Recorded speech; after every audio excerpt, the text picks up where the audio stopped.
నమస్తే, welcome to our channel. నేను సౌజన్య. ఈ దఫా ఎన్నికల్లో కాంగ్రెస్ పార్టీ వైఎస్ఆర్సీపీని మింగైనుందా? షర్మిల గ్రాఫ్ పెరిగిందా అంటే అవుననేటువంటి సమాధానం వినిపిస్తోంది. సో ఈవెన్ ప్రజల్లో షర్మిలకు సంబంధించి గ్రాఫ్ కూడా పెరిగింది అనేటువంటి కూడా వినిపిస్తుంది. మరి అంశానికి సంబంధించి మనతో మాట్లాడడానికి, వారి విశ్లేషణని మనతో పంచుకోవడానికి ఈరోజు మనతో పాటు ఉన్నారు సీనియర్ జర్నలిస్ట్ డివిఎస్ గారు ఉన్నారు. వారితో మాట్లాడదాం. నమస్తే అండి. నమస్తే అమ్మా. ఈ దఫా ఎన్నికల్లో కాంగ్రెస్ పార్టీ వైఎస్ఆర్సీపీని ముంచేయనుంది, షర్మిల గ్రాఫ్ కూడా పెరిగింది అనేటువంటి వార్తలు వినిపిస్తూ ఉన్నాయి. సో దీని గురించి మీరు ఏమంటారు? ఆవిడ పర్సంటేజ్ కూడా అంటే ప్రజల్లో చాలా పెరిగింది అనేటువంటిది కూడా అంటూ ఉన్నారు. ఏమంటారు? కొంగు చాచి అడుగుతాను, కన్నీళ్లు పెట్టుకుంటాను, రాజశేఖర రెడ్డి బిడ్డను అంటాను, హత్యకు గురైనటువంటి వివేకానంద రెడ్డి బిడ్డను పక్కన పెట్టుకుంటాను, అన్యాయానికి గురైన ఆడబిడ్డలం కొంగు చాచి అడుగుతున్నాం, ఓట్లు ధర్మం చేయండి. ధర్మం చేయకుండా ఉంటారా ఓట్లు? ఎందుకంటే మరి కన్నీళ్లతో ఆడబిడ్డలు వచ్చి ఇవాళ మాకు అన్యాయం జరిగింది, మమ్మల్ని పరిస్థితికి నెట్టింది, రోడ్ల మీదకి నెట్టింది మా అన్నే, జగనన్న బాధితులం మేము అని జగన్ చేసినటువంటి కుట్రలు, కుతంత్రాలు, అన్యాయాలు ఇవాళ చెబుతోంది. తెలుగుదేశం చెప్పినా, చంద్రబాబు చెప్పినా, జనసేన చెప్పినా, పవన్ కళ్యాణ్ చెప్పినా మనం నమ్మకపోవచ్చు. నీ ఇంట్లో జరిగే భాగవతాన్ని నీ ఇంట్లో వాళ్ళే చెప్పినప్పుడు నమ్మకుండా ఎట్టుంటాం? ఇప్పుడు అది నిజమో కాదో మనకు తెలియదు. పవన్ కళ్యాణ్ కూడా చెప్పాడు, చాలా మీటింగ్స్లో కూడా మనం విన్నాం, చెల్లిని గోడకేసి కొట్టాడని. షర్మిల కూడా చెప్పింది, ఈ 5 ఏళ్ళు ముఖ్యమంత్రిగా జగన్మోహన్ రెడ్డి ఇంటికి వెళ్ళింది నేను 2 సార్లే అని. ఒకసారి పంచాయతీకి వెళ్ళాం మా అమ్మతో కలిసి. అంటే ఏంటి పంచాయతీ? ఆస్తులకు సంబంధించిన అంశమే కదా, పంపకాలకు సంబంధించిన అంశమే కదా. ఆ రోజు అతను నిజంగానే మ్యాన్ హ్యాండ్లింగ్ చేశాడా? ఎందుకంటే కొంతమంది అంటున్నారు ఏమని, చెల్లిని గోడకేసి కొట్టాడు అని. అది నిజంగానే జరిగిందా? అదేనా వీళ్ళ మధ్య అగాధానికి కారణం? రెండోసారి ఎప్పుడు వెళ్ళింది? ఆ శుభలా గీయటానికి వెళ్ళింది, ఎడముఖం పెడముఖంగానే. దానికి కూడా అతను తీసుకోవటానికి సిద్ధంగా లేడు. ఎందుకబ్బా ఇప్పుడు ఈ శుభలేఖ అవసరమా? బీజేపీ వాళ్ళ కోపం వస్తుందేమో ఇట్లా మాట్లాడాడని కూడా మనం విన్నాం. ఇది సీఎం ధనంజయ రెడ్డితోనో ఎవరితోనో ఇట్లా మీ చెల్లి వస్తానంటోంది, నీకు శుభలేఖ ఇస్తానంటోంది అంటే ఆమె సీరియస్గా చెప్పినట్టుంది. వాడు తీసుకోకపోతే అక్కడ గడప మీద పెట్టి వెళ్తానో ఏదో ఉంది. సెక్యూరిటీ గార్డ్ కన్నా అదే జనరల్గా ఏంటంటే ఇల్లు తాళం వేసిందంటే మనం బొట్టు గడపకు పెట్టి వెళ్తారు శుభలేఖల్లో. అదే పని చేస్తానని సరే అది మరీ నామోషి అని తీసుకున్నట్టున్నాడు, ఉన్నట్టున్నాడు శుభలేఖ. ఆ ఎంగేజ్మెంట్కి ఎడముఖం పెడముఖంగా వెళ్ళాడు, నీకు ఫోటో కూడా దిగటానికి ఇష్టపడలేదు, అసలు పెళ్ళికి ఎగ్గొట్టారు. పెళ్ళికి వెళ్ళలేదు కదా, మేనల్లుడి పెళ్ళికి. ఇలా ఇప్పుడు షర్మిల వాళ్ళు ఏం చేస్తోంది, నిన్న ఆమె సభ పైన అల్లరి చేస్తున్నారు. ఆమె మీటింగులకు వెళ్ళి వీళ్ళు జై జగన్ జై జగన్ అంటున్నారు. ఈ రౌడీ మూకలు తిట్టింది, సవాల్ చేసింది. పులి బిడ్డను నేనంది, రాజశేఖర రెడ్డి బిడ్డని నన్నే ఎవర్రా మీరు చేసేదని తోడగొట్టినంత పని చేశాను. అసలు అతను రాజశేఖర రెడ్డికే పుట్టలేదు. అది ఎవరు? జగన్మోహన్ రెడ్డిని. అసలు రాజశేఖర రెడ్డి వారసుడే కాదు అంది. అంతకుముందు మరి ఈమెను అన్నారు కదా, ఏమని? ఈమె అసలు మొరసపల్లి షర్మిల శాస్త్రి అని చాలా అవమానించారు. షర్మిల రెడ్డి కాదు అన్నట్టుగా, రాజశేఖర రెడ్డికి పుట్టలేదు అన్నట్టుగా అనేసరికే కదా అంత ఫీల్ అయిపోయి, మీరు నన్ను కాదు అవమానించింది, మా అమ్మను అవమానిస్తున్నారు, మా అమ్మ క్యారెక్టర్ను అవమానిస్తున్నారు. అందుకే కదా విజయమ్మ కూడా బాగా బాధపడి వెళ్ళిపోయింది అమెరికా, వీళ్ళని వదిలేసి. ఈ పరిస్థితుల్లో ఇవాళ ఏం చెప్తోంది, రాజశేఖర రెడ్డి చివరి శ్వాస వరకు కాంగ్రెస్లోనే ఉన్నాడు, కాంగ్రెస్లోనే చనిపోయాడు. మా నాన్న పార్టీ కాంగ్రెస్, మా నాన్న గుర్తు హస్తం, నా పార్టీ కాంగ్రెస్, నా గుర్తు కూడా హస్తం, హస్తం గుర్తుకే ఓటేయండి అంటారు. అసలు ఇవాళ జగన్మోహన్ రెడ్డి గుర్తు ఫ్యాన్ అని తెలియదంట.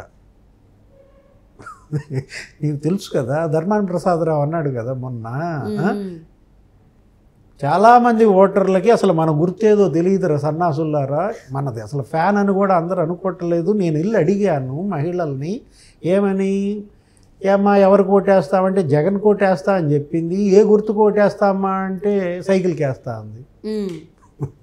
లేకపోతే సైకిల్, అదేంటమ్మా సైకిల్ కాదు కదా అంటే హస్తం గుర్తుకేస్తా ఉంది.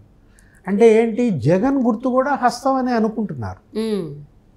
రేపొద్దున బ్యాలెట్లో ఈవీఎంలో హస్తం కనుక కనపడితే అందరు దేనికి నొక్కుతారు?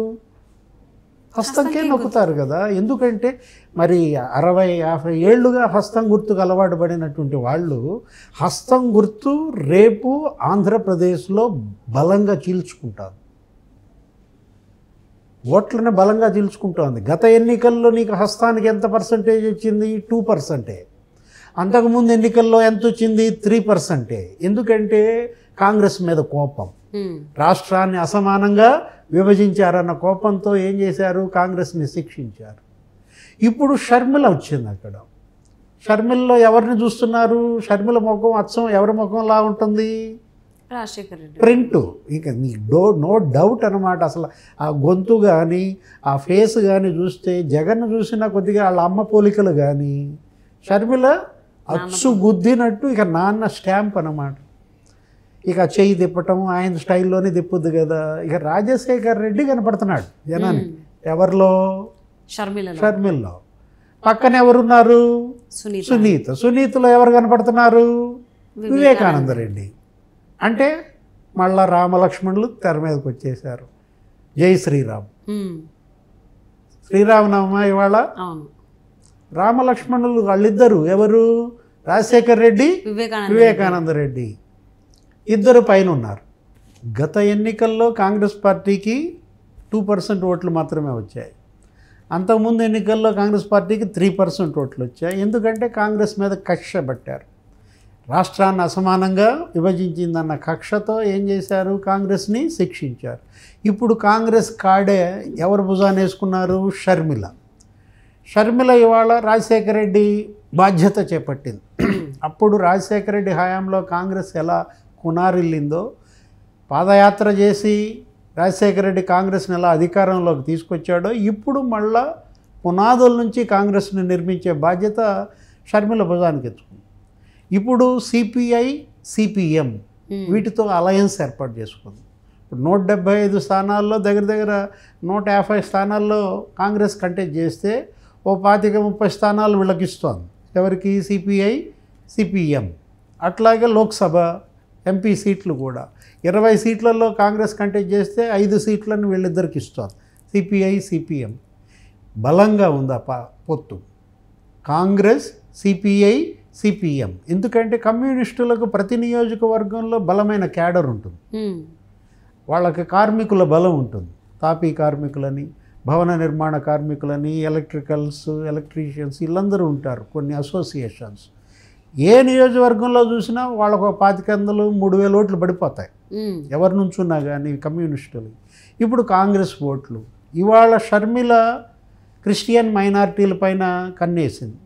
బ్రదర్ అనిల్ కుమార్ చర్చి పాస్టర్లందరినీ పోగేసి తన భార్యకు జరిగినటువంటి అన్యాయం, జగన్మోహన్ రెడ్డి క్రిస్టియానిటీని చేసిన దెబ్బ, ఏ విధంగా క్రిస్టియన్ మైనారిటీలను ఎలా ఆస్తులు కబ్జాలు చేస్తున్నారో, ఎలా స్కీములు రద్దు చేశారో, అన్నా క్యాంటీన్లు ఎత్తేసేయటం, 27-29 స్కీములు రద్దు చేయటం, దాని ఇంపాక్ట్ పేదరికం ఎలా పెరుగుతోందో బ్రదర్ అనిల్ చెప్తున్నాడు.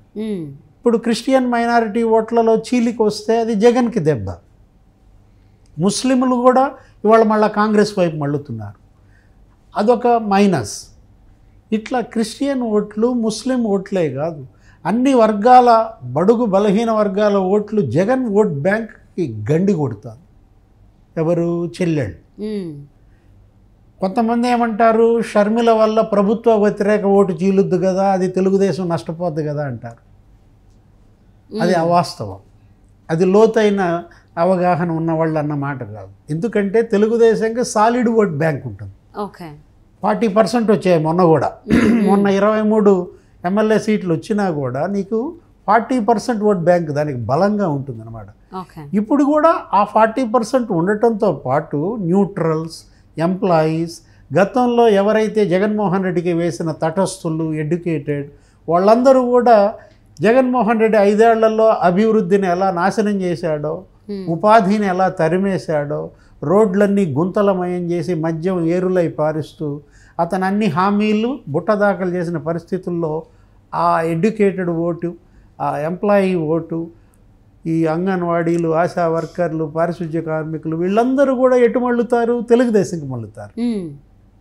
ఇప్పుడు కాంగ్రెస్ ఓట్ బ్యాంకు షర్మిల జీల్చేది ఎవరిది? జగన్ అనుకూల ఓటునమాట.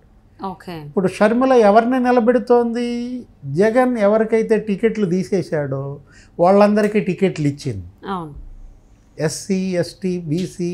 ఇప్పుడు ఆ ఎలీజాకి టికెట్ ఇచ్చింది, ఆర్థర్కి టికెట్ ఇచ్చింది, ఎంఎస్ బాబు నిన్న కూడా చేరాడు. ఎవరు? చిట్టిబాబు, కొండేటి చిట్టిబాబు, గోదావరి జిల్లా. జగన్ టికెట్ ఇవ్వలేదు. జగన్ టికెట్ నిరాకరించిన ఎస్సీ, ఎస్టీ, బీసీ, ముస్లిం ఎమ్మెల్యేలంతా, సిట్టింగ్ వాళ్ళంతా ఇవాళ షర్మిల అభ్యర్థులుగా నిలబడుతున్నప్పుడు వాళ్ళు సిట్టింగ్ ఎమ్మెల్యేలుగా వాళ్ళ ఓట్ బ్యాంక్ వాళ్ళు గెలుస్తారు. షర్మిల ఇమేజ్ వాళ్ళకి తోడవుతుంది. జగన్ పార్టీలోనే జగన్ వ్యతిరేకులు షర్మిల వైపు మొగ్గుతున్నారు. సో అంటే ఓవరాల్గా కాంగ్రెస్ పార్టీ అయితే ఈసారి ఎన్నికల్లో వైఎస్ఆర్సీపీని ముంచేపోతుంది. ఇప్పుడు చేసిన సర్వేలన్నిటిల్లో కూడా 5%, 4% గెలుస్తుంది అనుకుంటున్నారు. కానీ కొన్ని సర్వేలు అదర్స్ 12% అని ఇచ్చాయి.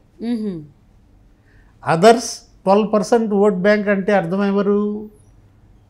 బీజేపీ, తెలుగుదేశం, జనసేన అలయన్స్ 52-57% అంటున్నారు. జగన్మోహన్ రెడ్డి 42-47% అంటున్నారు. అదర్స్ 12% అన్నారంటే ఆ 12% ఎవరన్నమాట? కాంగ్రెస్. ఓకే. 12% ఓట్లు కాంగ్రెస్ కొట్టిందంటే ఇంకా జగన్మోహన్ రెడ్డి గింగిరాలు తిరగటమే. ఇప్పుడు ఇవాళ ఆమె కడపలో 30% ఓటు వరకు వచ్చిందంటున్నారు. ఓకే. ఎవరు? షర్మిల ఇవాళ కడప లోక్సభ పరిధిలో 30% ఓటు. అంటే అవినాష్ రెడ్డి వర్సెస్ షర్మిల. హంతకుడి పార్టీకి ఓటేస్తారా, బాధితులకు ఓటేస్తారా అని అడుగుతున్నారు. అవును. సో రాజకీయ విశ్లేషకులు చాలామంది ఇదే అభిప్రాయపడుతున్నారు. ఈసారి ఎన్నికల్లో అయితే కాంగ్రెస్ పార్టీ వైఎస్ఆర్సీపీని ముంచేయబోతోంది. ఈవెన్ షర్మిల గ్రాఫ్ కూడా పెరిగిందని చెప్పి చూద్దాం అన్నది ఎలా సాగుతుంది ఏంటి అనేది. Thank you so much TVS గారు. నమస్తే.